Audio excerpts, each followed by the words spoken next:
Championships, so exciting. Oh, so exciting. Good morning to you at home. A big day coming up at Royal Randwick today. The sun is shining. It looks picture perfect out there. I've already loaded up on way too many hot cross buns. We've also got a big show coming up for you, so let's take a look. Dubai Honour and Animo go head-to-head in a Queen Elizabeth for the ages. The next generation of racing stars go under the hammer at the annual Easter yearling sale. And we catch up with the one and only, the great John Massara, after a record-breaking draft of 68 yearlings at the Easter sales. We do love the babies. Oh yeah, absolutely. I was out there during the week and we've discussed food a little bit, haven't we, so far? But it's the one weekend that you can. Thank you very much to the Arrowfield Catering. Now, another 4 Group 1s at Royal Randwick today for day 2 of the Championships. It's always wonderful to have one of the greats with us, racing expert Lizzie Jelfs. Happy Easter and welcome. Thanks, Jim. Good morning, Julie. Yes, happy Easter to yourselves and happy Easter to all the viewers as well. It does look to be a bumper weekend here at Royal Randwick, as you mentioned. It's day 2 of the Championships, highlighted by Dubai Honour v Animo. Or is it just Dubai Honour and Animo? There's plenty of others who really want to wear that Queen Elizabeth crown.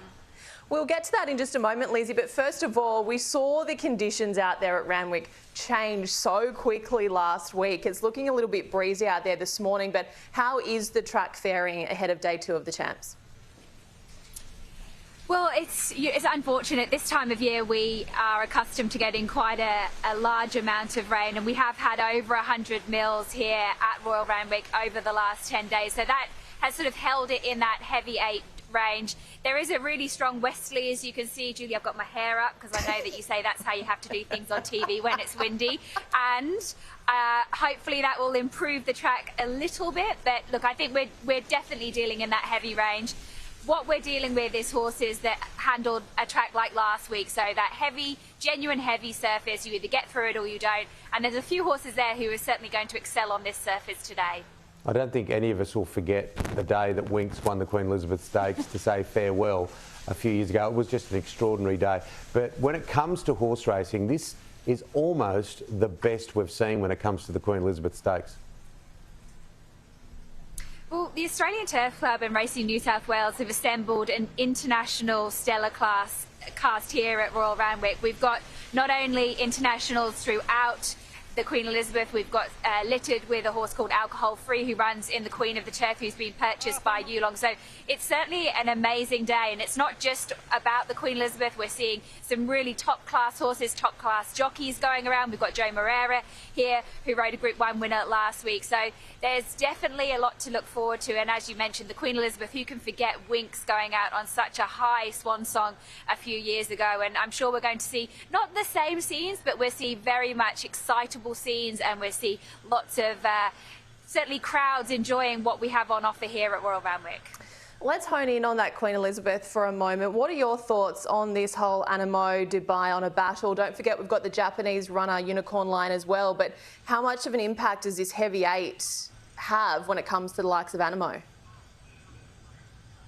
Well, Animo is an incredible horse. He's going for his 10th Group 1. He's going for his 7th Group 1 this season, which is quite remarkable.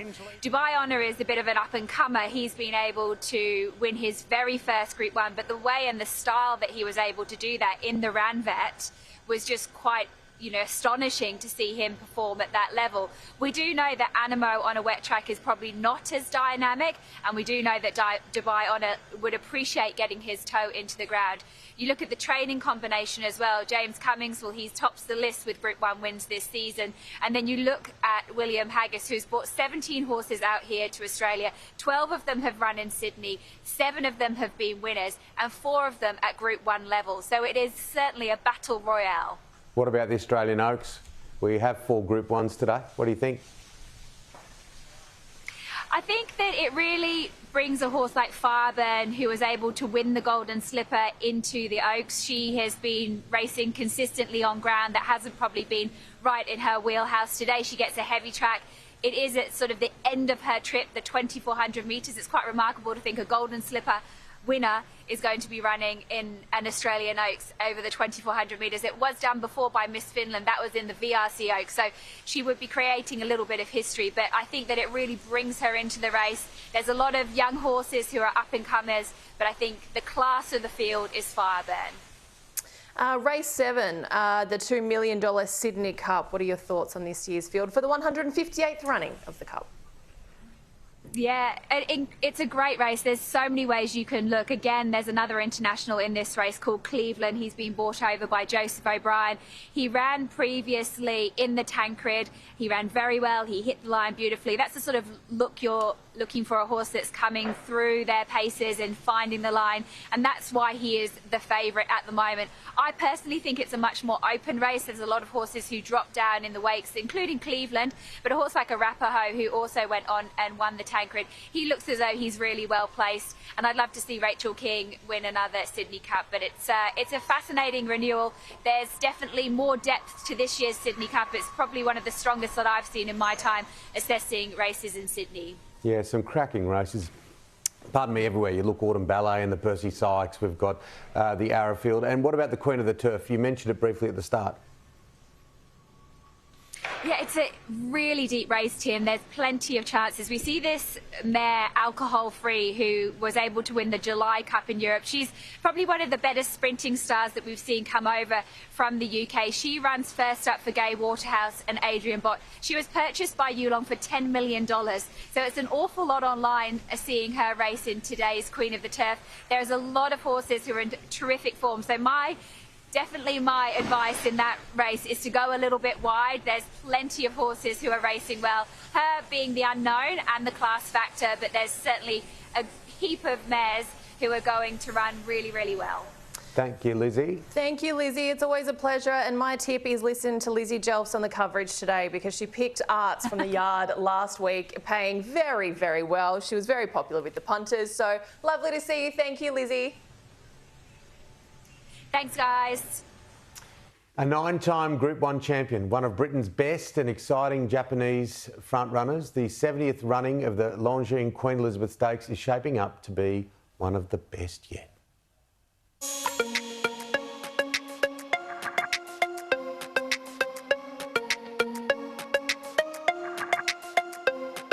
William Haggar's going to do it again. Dubai Honour 3 lengths clear. Last year's winner Montefilia can't get there, and Dubai Honour can't handle a dry track. Look at him go. Animo lays it down to Converge, and the big A Animo puts the head in front. Rattling home is Fangirl. Animo's George Ryder. He's the best horse in Australia and a proven Group 1 star. Our horse has only won one Group 1 race, and that was 2 weeks ago. These clashes are what horse racing needs, and they draw attention, and you know, you're putting two of the best to show up against each other. Animo's a champion. There's no getting away from it. He's won 9 Group 1s, and he's done it from 7 furlongs up to the 10. So there's not many chinks in his armour. Australia's champion. Here's the barrier 8. Here's the barrier for Dubai Honour, the equal favourite. Barrier 9, they're together. You can get caught up in pace maps and tactics, and realistically, you know, it's the second run here. We don't know how he's going to react, or sharpened up or not sharpened up from that first run.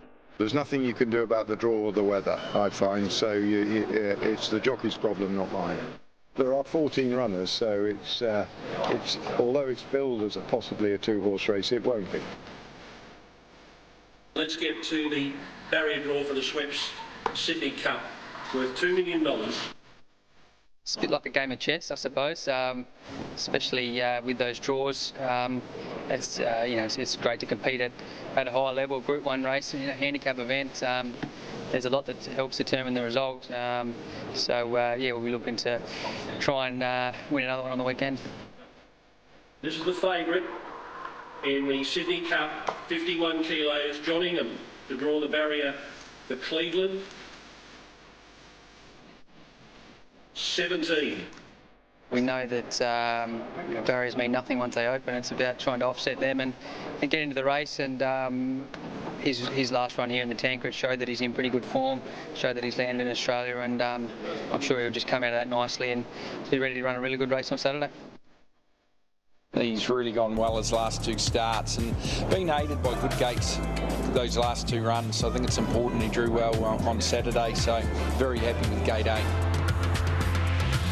She won the Sydney Cup last year, so she's going for back-to-back wins, and she gets on with this horse so well. So they've been a great combination for the best part of the year, and they've been icing on the cake for a great preparation already.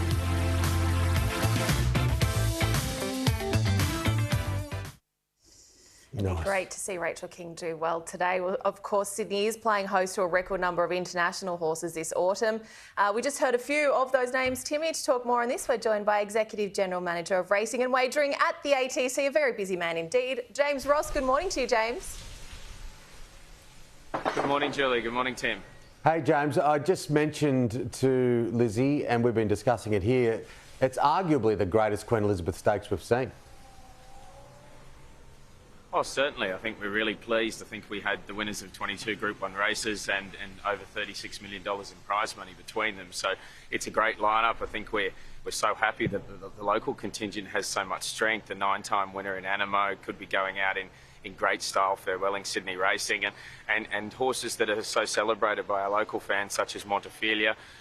She's been a very special mare, and she's probably bowing out in a similar fashion. So, yeah, very deep race, and we've got a couple of overseas raiders in Dubai Honour and also Unicorn Lion to make things really interesting. So the race has a lot of depth this year, and I think it's a great opportunity for us to celebrate the best of international racing and the best of Australian racing. You'd have to say that the entire carnival, the autumn, has had a lot of depth this year, and you and the team at the ATC have been working so hard to bring these internationals back out here. I mean, it's so fantastic to see the likes of Joseph O'Brien out here and William Haggis. He hasn't been here in 40 years, and now he's out here, and what an impact he's making with the likes of Dubai Honour. Yeah, look, it really is, Julie. A lot of what we do here is to try and create the best races each year, and the Sydney Autumn Carnival continues to grow. I think we're in the 10th year of the championships, and to have 3 of the world's best trainers, on our shores competing against, the likes of Chris Waller is really exciting. We saw the boost that Australian racing got out of Nature Strip winning at Ascot last year, and I think this is producing a similar boost for Sydney racing. I think Yoshido Yahagi is someone who's globally recognised. He's been successful not only in Australia, but Dubai, the Breeders' Cup and Hong Kong, as well as a leading trainer in his own jurisdiction. So he's had long-range plans to support our carnival and has brought a couple of nice horses this year, and we'll see him compete in the all-age stakes with Ho Amazon next year. But look, I think every year we set a 6-month plan. We try to attract the best horses from not only Sydney, but interstate, and then also New Zealand particularly. We've had fantastic support from our New Zealanders. 4 runners in the Derby last week. We've got the second favourite, Penny Weaker, in the Oaks. So it's all about creating the best races for the best fans for Sydney racing. But to see our flagship races really stand up this year, the Longines Queen Elizabeth Stakes, which has been raised to $5 million with the assistance of Racing New South Wales, and also the Swept Sydney Cup have so much depth in it. I think it's really satisfying for the club, absolutely. Yeah, a breeze about. The weather's been all over the shop the past 10 days, 2 weeks in Sydney, but heavy 8. I looked at Michael Wood's assessment of the track yesterday. With that breeze, is there any chance we could get into that soft range, do you think? What's your gut feel on that one, James? Look, I think Michael and the team are quite pleased in the fact that we've had very favourable conditions for today, but obviously a big challenge for that team. To have your monthly rainfall fall in the first few days of the month and deal with 100 millimetres of rain across the week certainly probably puts them in a position that they'd rather not be, but certainly an improving track. We had the worst kind of rainfall throughout the meeting last week, and this is really pleasing to see the sun out, see great winds, see us improving, and I think everyone should have a lot of confidence today on an even surface. So I think that's really important from a track's perspective, and a very minimal number of overall scratchings today. So.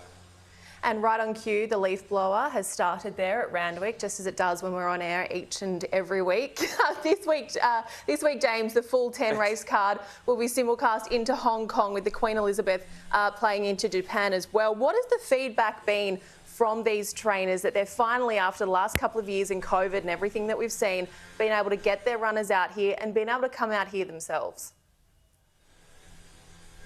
Oh, look, I think to have a globalised audience is really important for our racing. Our racing will go into over 60 countries this year, and you know, to see a full card simulcast into Hong Kong, to see so many riders throughout this carnival come down, not only Zach Burton but Hugh Bowman and also Joe Moreira here, that's particularly pleasing, but also to have simulcast into Japan for that audience, so those fans and those punters can support their horses.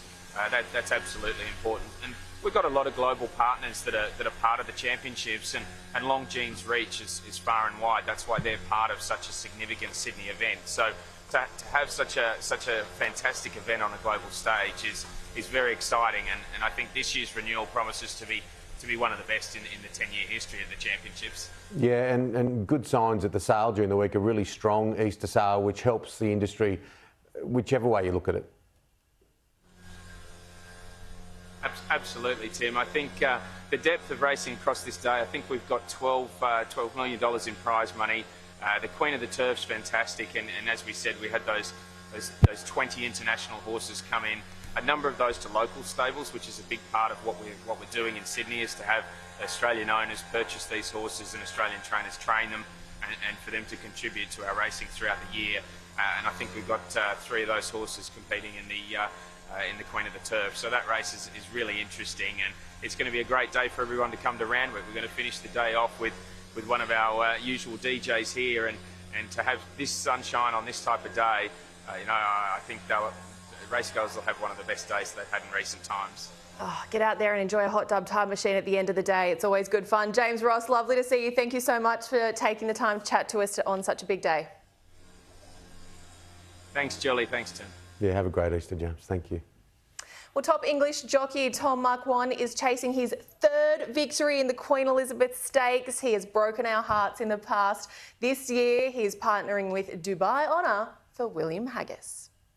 Goes to 3rd, but a Dave's full of running at the 100 metres. In fact, he's ripping clear now, and a big win for a Dave in the Queen Elizabeth Stakes. For me, it's great competitive racing. Like you come down, especially through the autumn carnival.